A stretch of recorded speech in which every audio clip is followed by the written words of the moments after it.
चूल्हे पर रखे गरम तावे से जैसे ही ओमोती ने रोटी को पलटने की कोशिश की, उसके मुंह से दर्द भरी सिसकारी निकली।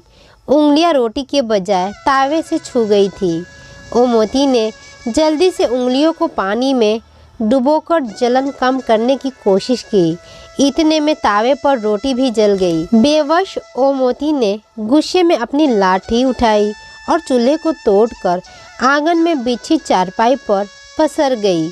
ओमोती की उम्र भी 55-56 वर्ष के करीब थी।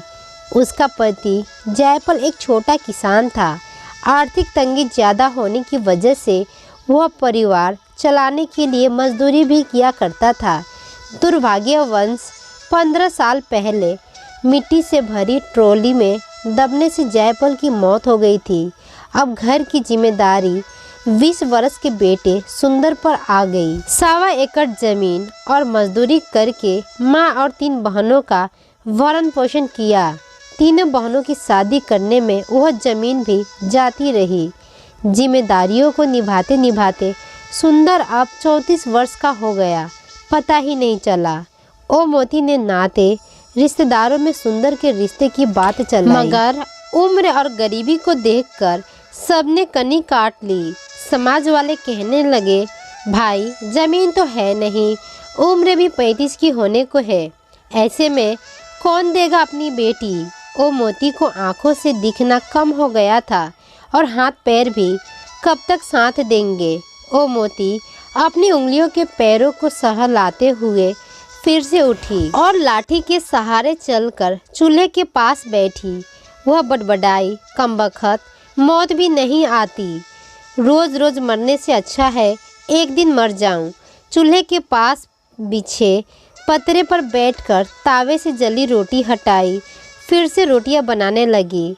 भगवान भी क्यों बुलाएगा, उसने तो सारे दुख मेरे ही किस्मत में लिख दिए हैं, मत बुला। ओमोती ने रोटियां बनाकर कपड़े में लपेटकर रख दी, साबुत लाल मिर्च निकाली और नमक पानी डालकर चटनी पीसकर रख दी। फिर खाट पर लेट गई। सुंदर कंधे पर फवाड़ा लिए घर पर पहुंचा। ओमोती अपनी किस्मत को कोस ही रही थी कि सुंदर मुस्कुराकर माँ के पास पहुंचा। क्या माँ, आज भी भगवान जी से शिकायत कर रही हो? हाँ कर रही हूँ शिकायत, सुंदर समझ गया। माँ की उंगलियों के पैरों में छाले भर आए थे। देखकर सुंदर दुखी हो गया, कहने लगा, माँ कितनी बार कहा है रोटियां मैं बना दिया करूँगा, कितना वक्त लगता है, थोड़ी सी रोटियों में जला ली ना अपनी उंगलियां। ओमोती सुबकने लगी। माँ को दुखी देखकर सुंदर भी रोने लगा। सुंदर बोला, अम्मा गलती भगवान की नहीं है, मैं ही नालायक निकला, कोई मेरे रिश्ते के लिए तैयार नहीं। आज अगर कोई रोटी बनाने वाली होती तो तुम्हें हाथ नहीं जलाने पड़ते। मेरा बुढ़ापा तो तेरे सहारे कट जाएगा। 2-4 साल में मैं मर जाऊंगी, पर तेरा सहारा कौन बनेगा बेटा। सुंदर ने रोटियां और चटनी की कटोरी उठाई और खाट के पास बैठकर अम्मा को खाना खिलाने लगा। बीच बीच में एक हाथ से अम्मा को पानी भी पिला देता। बेटे के हाथ से रोटियां खाकर ओमोती अपना सारा दुख भूल गई और हंसते हुए बोली, मेरे सुंदर जैसी औलाद तो किस्मत वालों को ही मिलती है। चटनी रोटी खाकर सुंदर फवाड़ा लेकर निकल गया। ओमोती ने रोज की तरह अपनी लाठी उठाई और घर से बाहर निकली। कुछ दूरी पर बाबुल का बड़ा सा पेड़ था। वहाँ पर पेड़ के नीचे औरतें घर के काम से फ्री होकर टाइम पास करती थी और हंसी मजाक के लिए जमा हो जाती थी। उनका रोज का काम था पेड़ के नीचे चुगली करना, पुरानी बातें ताज़ा करना। ओमोती को देखते ही 2 औरतों ने आगे बढ़कर ओमोती को सहारा दिया और खाट पर बिठाया और उसको सम्मान देने के लिए सभी ने उसके पैर छुए। उनमें से एक बोली, माँ जी सुंदर चला गया क्या? हाँ, रोटी खाने आया था, खाकर चला गया। दूसरी बोली, और क्या कोई होती तो रुकता भी, माँ जी के बाहर जाने का इंतज़ार करता। सभी औरतें खिलखिलाकर हंस पड़ी ओ मोती ने बुरा नहीं माना। वह जानती थी जैसे भी हैं औरतें खराब नहीं हैं, साफ दिल की हैं, तभी तो उस जैसी गरीब बेबस को इज्जत देती हैं। औरतों ने ओ मोती को चुप देखकर बात शुरू की। माँ जी, रोटी बेलने वाली कोई चाहिए। माँ जी, आपका बेटा श्रवण कुमार है, इतनी उम्र हो गई है, कभी किसी की बहू बेटी को नजर उठाकर नहीं देखा। आपने मोहल्ले में उस शांति के छोरे हरीश को देखो, कई बार तो मोहल्ले वालों से पिट चुका है। 38 बरस का है, अपनी जात वाले ने नहीं दी तो कुजात वाली को ही ले आया। सुना है अच्छी खासी कीमत देकर खरीदी है, बड़ी उम्र की लगती है, बाप ने ही बेच दी। ओ मोती ने पूछा, तुमने कब देखी? कुएं से पानी भरने गई थी, रास्ते में देखा तो ढोल बजवाते हुए घर ले जा रहा था। अरे रघु ने ही तो जुगाड़ किया है हरीश के लिए। चलो राम मिलाई जोड़ी बन गई। सभी खिलखिलाकर हंसने लगी। औरतों की बातें शरारती होने लगी थी। ओ मोती उठकर लाठी टेकते हुए घर आ गई। मन में बेचैनी हो रही थी। कुछ सोच विचार करने के बाद वह घर की कच्ची कोठरी में घुसी और खुरपी से एक कोने को खोदने लगी। करीब 1.5 हाथ नीचे गड्ढे से एक पोतली निकली और गड्ढा भर दिया। पोतली को छप्पर में खोलकर वह खटिया पर लेट गई। सुंदर का काम से लौटकर आने का वक्त हो चुका था, मगर ओ मोती ने रात की रोटियां नहीं बनाई। सुंदर पहुंचा, फवाड़ा कोने में रखा और चूहे को उदास देखकर बोला, अम्मा आज रोटी नहीं बनाई क्या? ओ मोती उठी और वह पोटली लाकर सुंदर के हाथ में थमा दी। अम्मा, यह क्या है? इसमें चांदी के जेवर हैं, मैंने बहू के लिए बचाकर रखे थे, इन्हें बेचकर बहू ले आ। सुंदर हंसते हुए बोला, अम्मा पागल हो गई हो क्या? बहू कोई बाजार में बिकती है जो ले आऊं? हाँ बिकती है, उस पार मोहल्ले का हरीश लेकर आया है, आज पैसे देकर तुम भी ले आओ। अम्मा गांव में थू थू हो जाएगी, नाते रिश्तेदार सब क्या कहेंगे, सब आना जाना बंद कर देंगे। क्यों होगी थू थू, इतनी ही चिंता है नाते रिश्तेदारों को तो क्यों नहीं करा देते हैं तुम्हारा ब्याह? किसी ने पूछा है आज तक तुमसे? मरते मरते उंगलियां जलाऊं मैं? जीते जी सुख नहीं देखा, बिना पोता पोती का मुंह देखे मारना चाहता है मुझे। ओ मोती फौडक कर रो पड़ी। अम्मा के आंसू सुंदर से नहीं देखे गए। रुआई सी आवाज में बोला, अम्मा रो मत, तू जैसे कहेगी वैसे ही करूँगा, तेरे सिवाय मेरा है ही कौन दुनिया में। अब चुप हो जा। सुंदर की बात सुनकर ओ मोती के आंसू थम गए। वह ऐसे खुश हुई जैसे बेटी की सगाई पक्की हो गई हो, जैसे बहू आने वाली ही थी। ओ मोती की खुशियों को पंख लग गए। पूरी उमंग के साथ उठी और झटपट खाना बनाया। सुबह होते ही सुंदर साइकिल लेकर बाजार गया। वापस लौटकर उसने माँ के हाथ पर 13,000 रुपये रख दिए। ओ मोती ने पूछा, बस इतने ही? अम्मा चांदी का भाव ही क्या है, सुनार ने काट कर इतने ही दिए हैं। इतने में बहू कैसे आएगी मैं क्या जानूं, तुमने कहा तो बेच आया, अब मैं नहीं जानता। ओ मोती बोली, तू रघु से बात कर, कोई ना कोई रास्ता निकल आएगा। ओ मोती की आंखों में पनप रहे सपने मुरझाने लगे। गरीबी की खाई में उसकी हरकतें फिसलती और मरती दिख रही थी। गरीबी ना होती तो सुंदर के पिता मट्टी में दबकर क्यों मरते, सुंदर अपनी उम्मीदों को क्यों दफन करता। झोपड़ी में मायूसी ना होती, दादी कहने वाली तोतली आवाज गूंजती। गरीबी ने सब उम्मीदें खत्म कर दी थी। गरीबी एक बार फिर से सपने के आकार लेने से पहले ही रोड़ा बन गई। सुंदर खुद की किस्मत को कोस रहा था। अम्मा को बुढ़ापे में खुश ना दे सका। 13,000 में भैंस नहीं आती, बहू कहाँ से आएगी? उम्मीद तो नहीं थी, लेकिन अम्मा की जीत की खातिर सुंदर रघु के घर पहुंचा। कुंडी खटखटाई। रघु लंगड़ाते हुए बाहर निकला और पूछने लगा, सुंदर तुम यहाँ कैसे? बस ऐसे ही भैया, आओ बैठो। काफ़ी देर तक इधर उधर की बातें करने के बाद भी सुंदर के मुंह से असली बात नहीं निकली।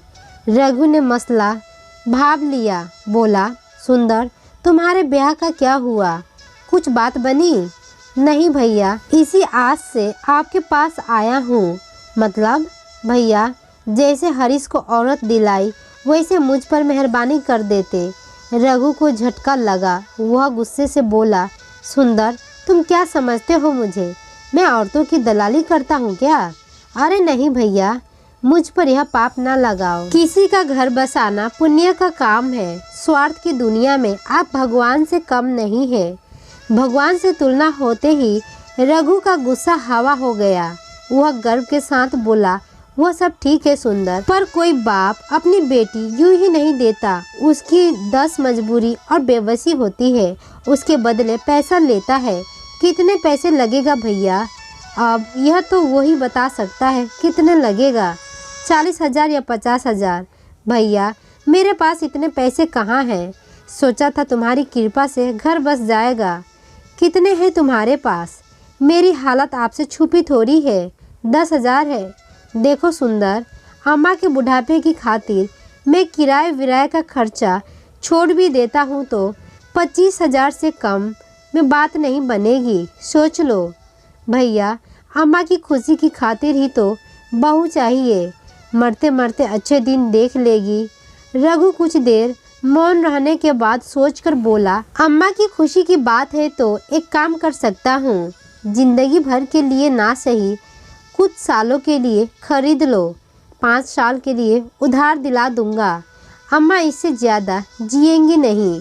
सुंदर को झटका लगा। कुछ साल के लिए? मैं तो जीवन भर किसी की बेटी को सम्मानपूर्ण जीवन देना चाहता हूँ।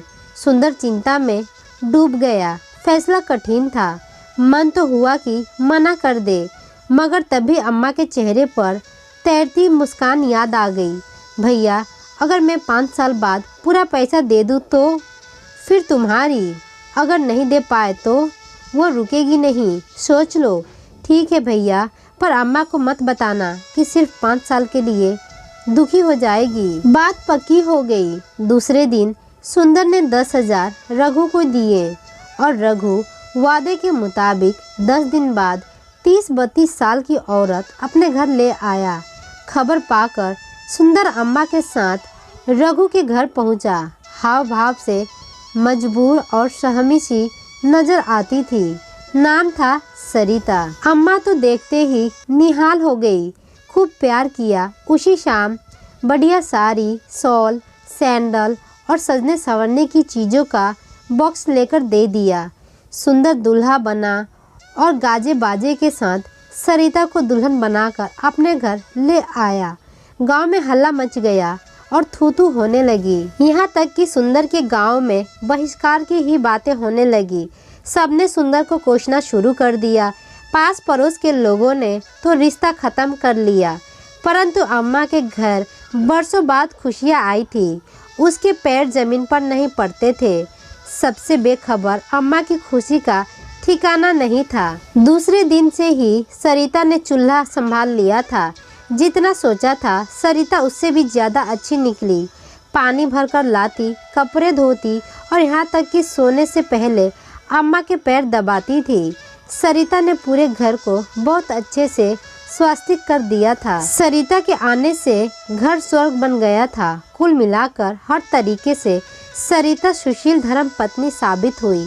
वक्त पंख लगकर उड़ने लगा। 1.5 वर्ष बाद सरिता ने बेटे को जन्म दिया।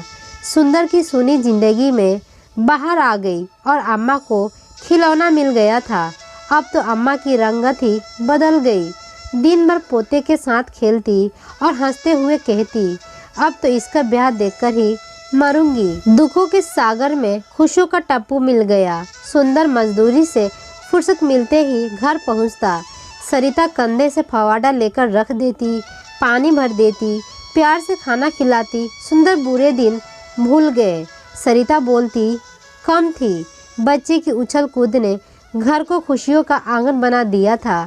घर में प्यार और खुश की महक बस गई थी। देखते ही देखते 4 साल बीत गए। सरिता से बिछड़ने का साल शुरू हो गया। सुंदर उदास रहने लगा। खूब मेहनत करने के बाद भी वह चंद हजार रुपए इकट्ठा नहीं कर सका। एक एक दिन बीत रहा था। मजदूरी से जो मिलता वह 4 सदस्यों का पेट पालने में ही खत्म हो जाता था। जैसे जैसे वक्त बीत रहा था, सुंदर की बेचैनी भी बढ़ती जा रही थी। गांव भर में काम तलाश करता रहता था। जी तोड़ मेहनत करने के कारण सूख कर कांटा हो गया था। शरीर जवाब दे रहा था। बीमार हुआ मगर काम पर जाता रहा। 10 महीने बीत गए। 2 महीने ही बचे थे। एक दिन अचानक रघु सामने खड़ा हो गया और धमकी भरे अंदाज में बोला, सुंदर 2 महीने बच्चे हैं, पैसे देते हो या? सुंदर ने फवादा तान दिया और गुस्से में बिफर कर बोला, खबरदार जो ऐसी बात की। सरिता मेरी जिंदगी है, मेरी सांस है, कोई अलग नहीं कर सकता है। आइंदा ऐसी बात ना करना। रघु तो घुटा हुआ सातिर था। वह कमजोर की नब्ज दबाना जानता था। गुस्से से बोला, सुंदर औकात में रहना। तुम जैसे 4 पति खड़े हो जाएंगे सरिता के। उनका पिता और पूरी भेड़ियों की बिरादरी हंगामा कर देगी। जेल हो जाएगी तुम्हें। बेबी के चक्कर में अपने बेटे को भी खो दोगे। अम्मा जीते जी मर जाएगी। सुंदर उल्टे पांव घर की ओर लौटा और रुपए का बक्सा खोलकर रुपए गिनना तो बहुत कम थे।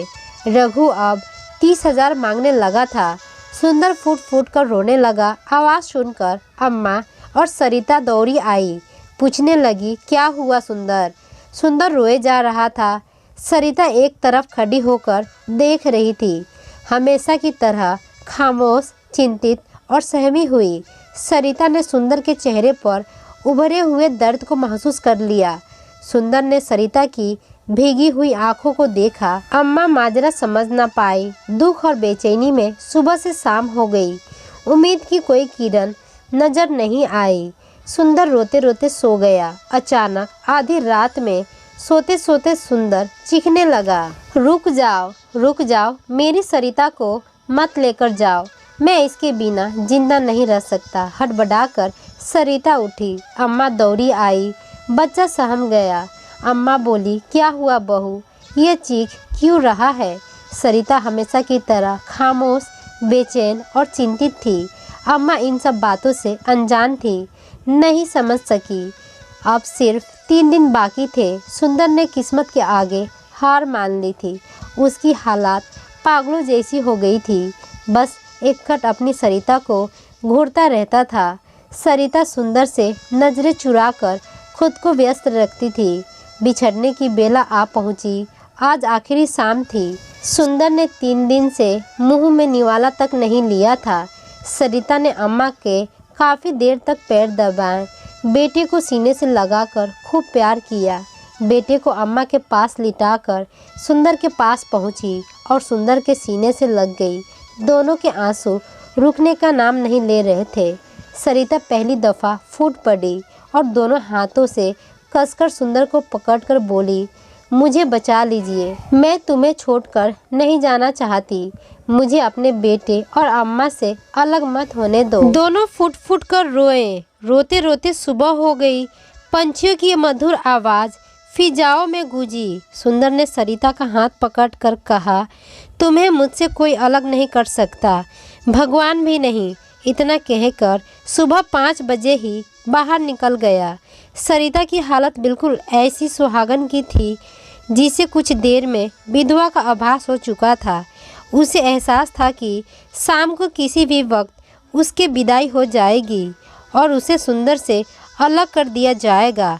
दोपहर 3 बजे सुंदर मिठाई के डब्बे के साथ घर लौटा और खुश होता हुआ बोला, सरिता अब यह उदासी छोड़ो।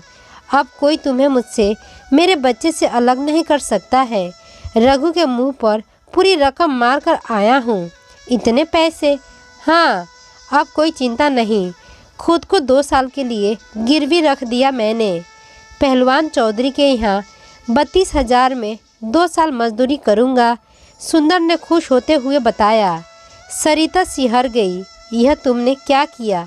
घर कैसे चलेगा वह मुझे नहीं पता। खुद को गिरवी रखने से ज़्यादा कीमती मेरे लिए तुम हो। लेकिन रोजी रोटी का इंतजाम। लंबी खामोशी के बाद सरिता पहली बार चहकी, मुस्कुराई और सुंदर के गले लग गई। बोली, तुमने मुझे नरक में जाने से बचा लिया, मेरा आंचल खुशियों से भर दिया, औरत होने का सच्चा सुख दिया है।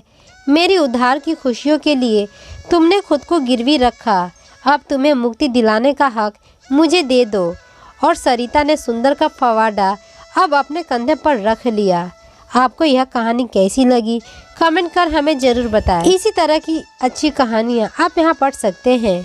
आशा करती हूँ यह छोटी सी कहानी से आपको कुछ सीखने को मिला होगा। ऐसे ही वीडियो देखने के लिए चैनल को लाइक, सब्सक्राइब और शेयर करना ना भूलें। धन्यवाद। राधे राधे। जय माता दी।